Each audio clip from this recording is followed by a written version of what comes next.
then okay, I kind of forgot the question.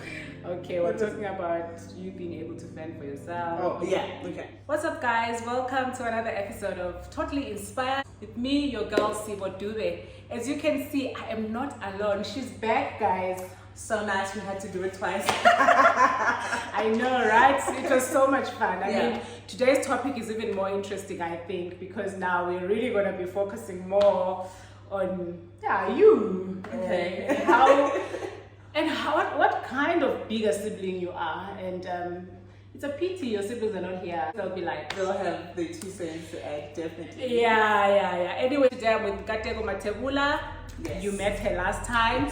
And your channel, tell them again. Yes, my channel is Speak Butomi, so make sure you can actually search it, spell the Butomi, Botomi. It's the only one that's spelled like that, and that's why I made it spelled like that. So, really, yeah. How are the others spelled? So the original word is life in Tsonga, and translated it's Butomi. Oh, it's B-U. Yes. I was like, nope, I'm going to be different. And I'm sure you're just wondering, for those of you that may not know much about the brand, of course it's written here. Tell them more about the t-shirts. So I just thought, you know what, I'm calling people to speak live. Why let's not spread the message? As you might have already heard, Butomi is a Tsonga word which means life, and that's what I stand for, speaking life through whatever we go through in this in this lifetime, because I really believe there's so much power in the tongue. So yeah, this is Speak Butomi merch. There's bucket hat, there's dresses, there's hoodies, there's t-shirts as well. So head over to Speak Butomi collection on Instagram and send through your DMs and start ordering yours. Yeah. Great. They look stunning and the quality is great. Yes. But anyway, let's get into today's topic. And as you saw from the title, deputy parenting. Yeah. Maybe as a start, I grew up as a firstborn myself, and I pretty much understand the concept. But maybe for those that don't understand, maybe you may want to explain, especially in today's world, what a deputy parent is.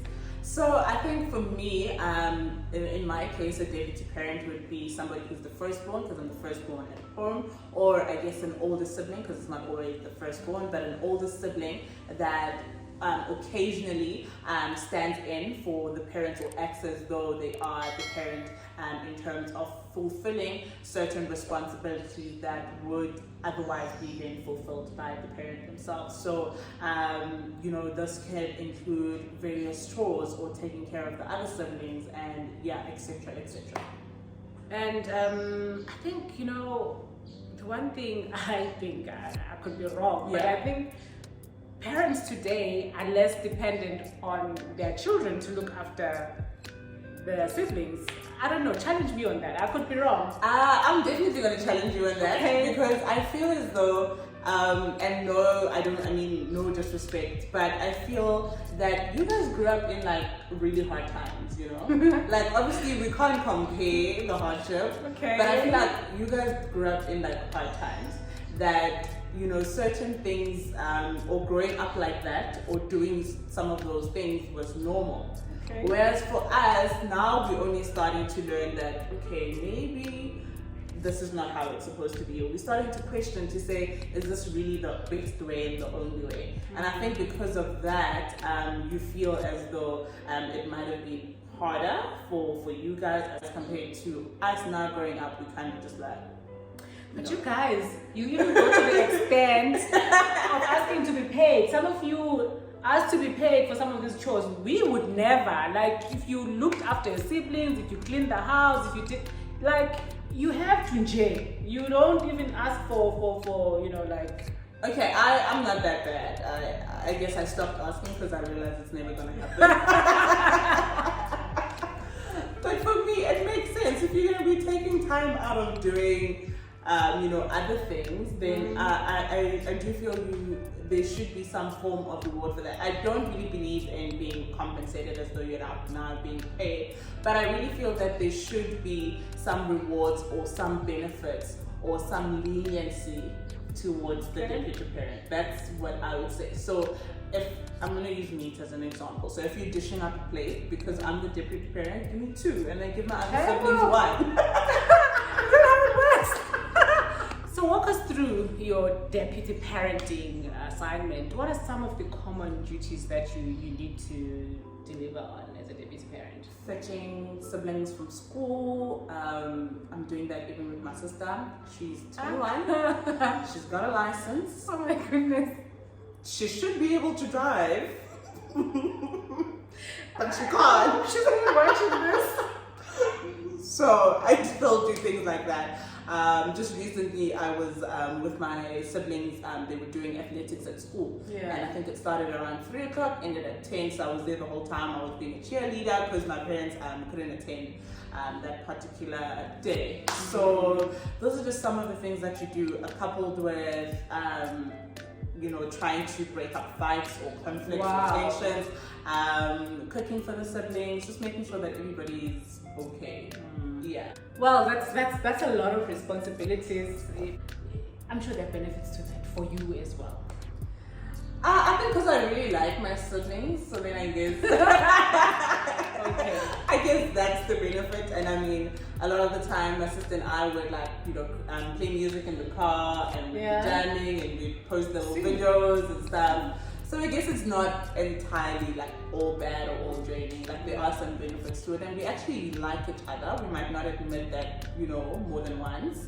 But yeah, the love is there. So that's good. That helps. Exactly. Makes your duties much easier. Exactly. Yeah. So which of the parenting duties, deputy parenting duties, would you say you enjoy the most and why? And then I'll flip that around and say which one don't you enjoy the most and why? I'll actually save you flipping around and actually give you one answer that's going to answer both.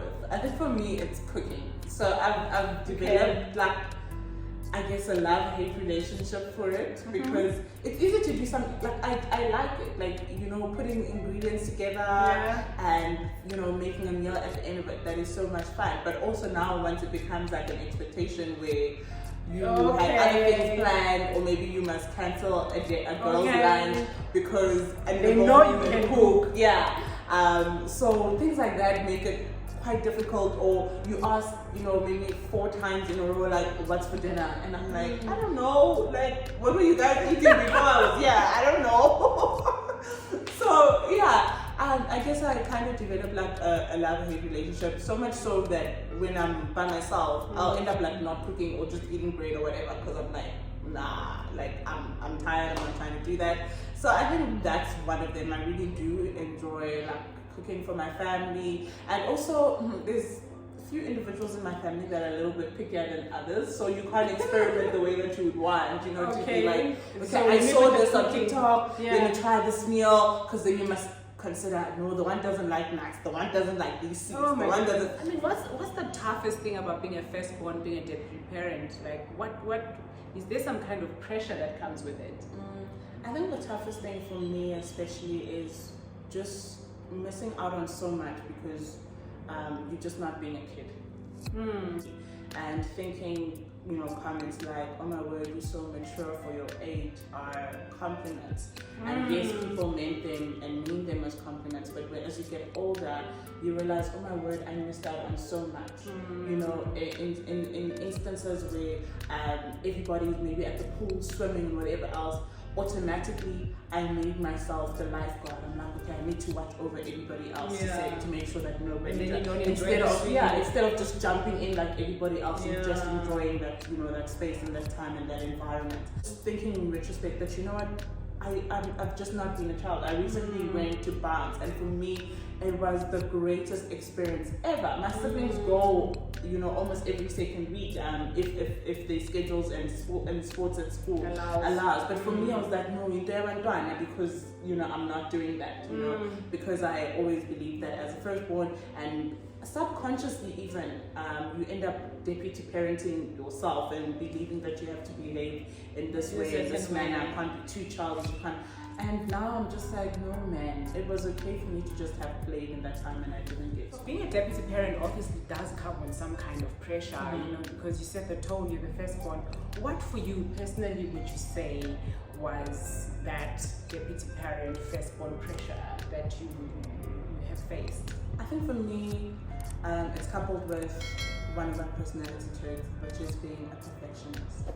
I always want to make sure that things are done right, that things are done perfectly.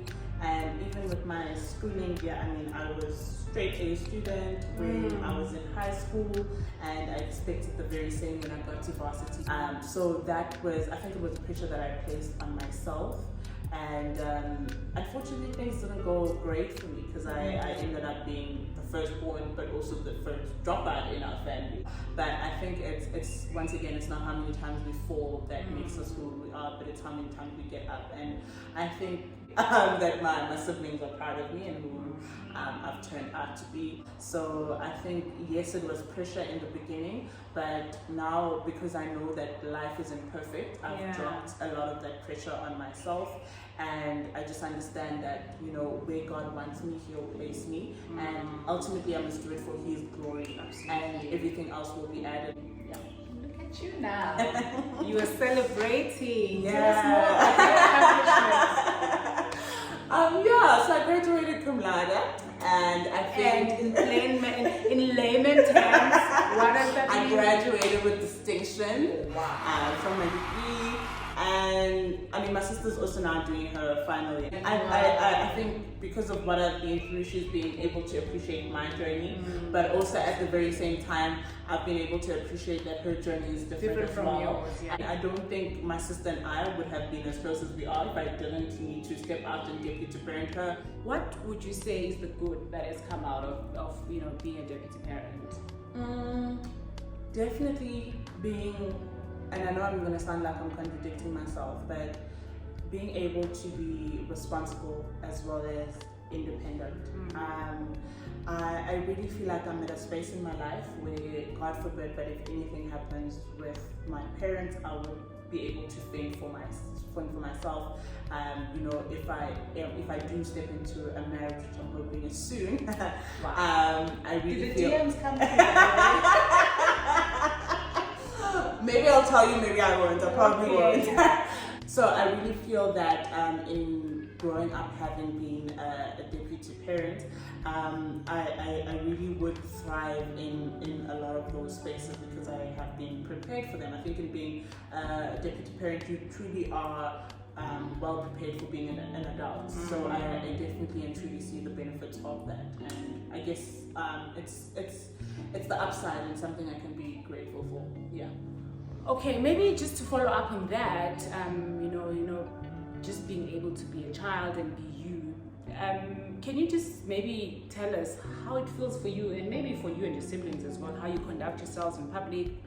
Are you free to do the things you want to do as kids without any concern, you know, that maybe it's or that kind of thing? Yeah.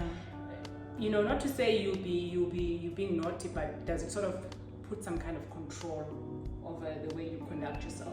I think it does. I don't see it much of as a burden anymore.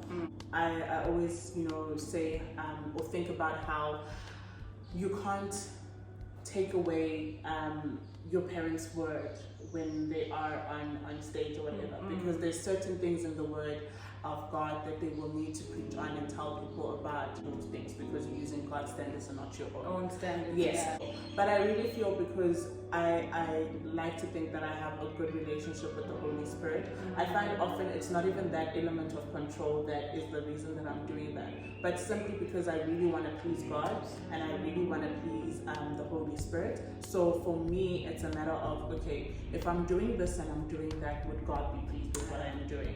And I think that becomes the ultimate reason that I live the life that I live the way that I do, rather than because umama is whoever they are, or we are in that particular setting, or I need to conduct myself in a certain way because so and so will say this. You know, I think it's more, am I pleasing God, and then we take it from there. Yeah. And I think it's for every Christian, you know, to say when we hear the word, when we're being taught in church, we also need to be that walking sermon. You know, some of us are probably the only sermon that other people will get to see. So I guess if you truly call yourself a Christian, you must always have that thing wherever you go. Yeah. Okay, and then there are kids who become parents, not even deputy parents, because of circumstances. You know, we've had child-headed families. You know, some people will tell you that they looked after their siblings from when they were young because they lost both parents. What's your view on that? What's your take on that? I mean, when you look at parenting, deputy parenting or parenting from that perspective? I think, first of all, if there's anybody who went through that, I'm just grateful that you continue to strive through what life has dealt you. I don't imagine that it might have been easy. But also at the same time, I think God gives us the grace that we need for whatever season that we are in, for whatever mountain that He puts before us or allows to, be before us. So I think in those instances, an individual doesn't have a choice but to step up and to ensure that they become, the best that they can possibly be, and ensure the very same for their siblings as well. But yeah, I can't imagine that it's an easy situation to be in at all. Yeah. Amongst your siblings, who would you say is the most difficult to deputy parent, and why? Okay, so most difficult to deputy parent is definitely my sister. Why am I not surprised? No, and I think it's because the age gap between us, it's about two years and about 10 months. Okay, so it's about 3 years, let's be honest. So I think so because of that, we're chilled, man, so it becomes like, okay, what's going on? Who do you think you are when I have to say or do certain things, Okay. So I think from that point of view, whereas I think with the boys, the age gap between them and myself is over 10 years. So literally, when I say something, please do it. Please hear me out, And so I think for that reason, things are better. But with my sister it's difficult because at some point we're friends, and then the next second we're not. So okay. From that point of view, I understand. Yeah. And as you grow older, I think it gets easier. Yeah, I think it becomes difficult because you need to switch from, okay, she's my friend now in the situation, to, okay, things need to be done. So now you just need to, it becomes a bit tricky. But for that, I think if you ask me, I think it's a good reason. I don't feel like I'm saying anything negative about my sister. But all right. And in parting, what would you like parents to know, or what would you like to say to parents when it comes to them depending on their older kids to be deputy parents? As a mom, you're not going to be able to do everything on your own. You might require help from me, who's around.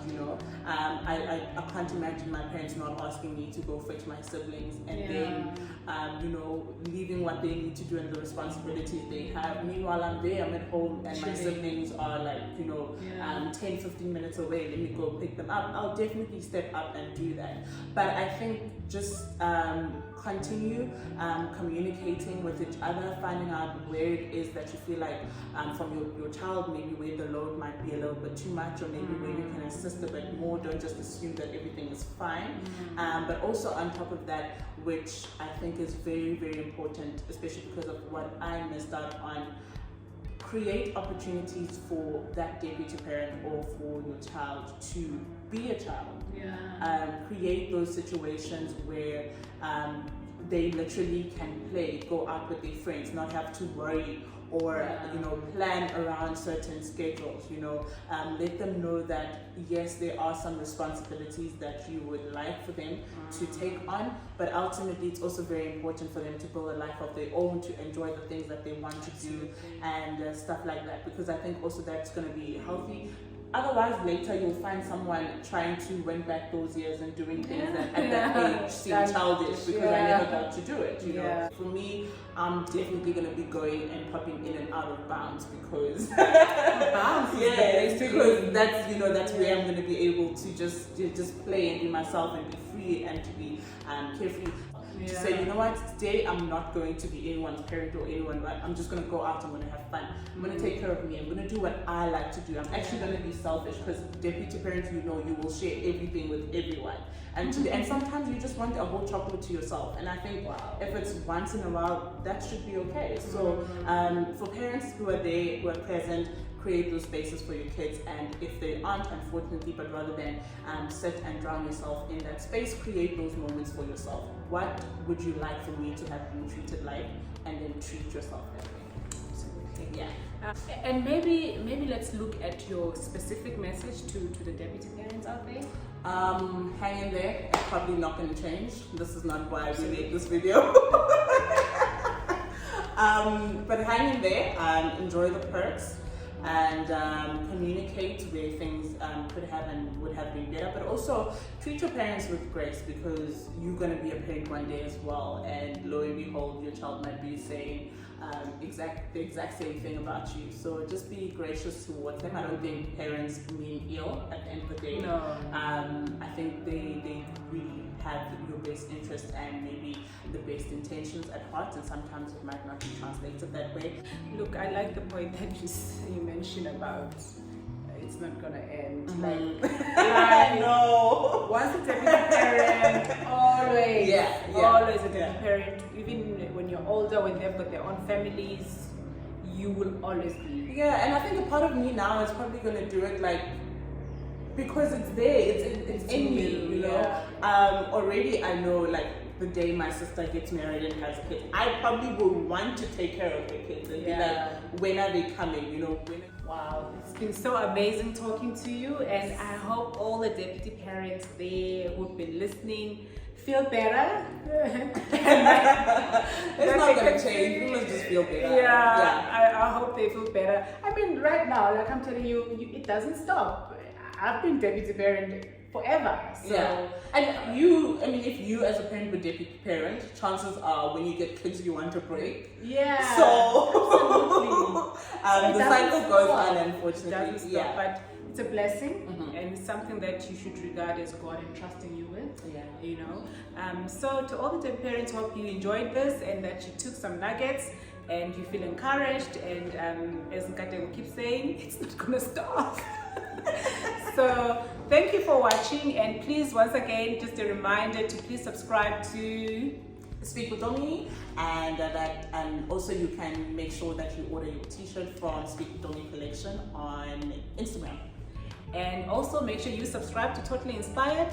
Hit the subscribe button, and please do also make sure you comment what you guys think about this topic. Are you a deputy parent, or are you a parent who is probably getting some pointers as to how you can make use of your older child, so that you also meet one another halfway. But it's been good having you, and I look forward for another video next time. But for now, please do take care and do keep inspiring. Until next time. Bye. Cheers. Bye.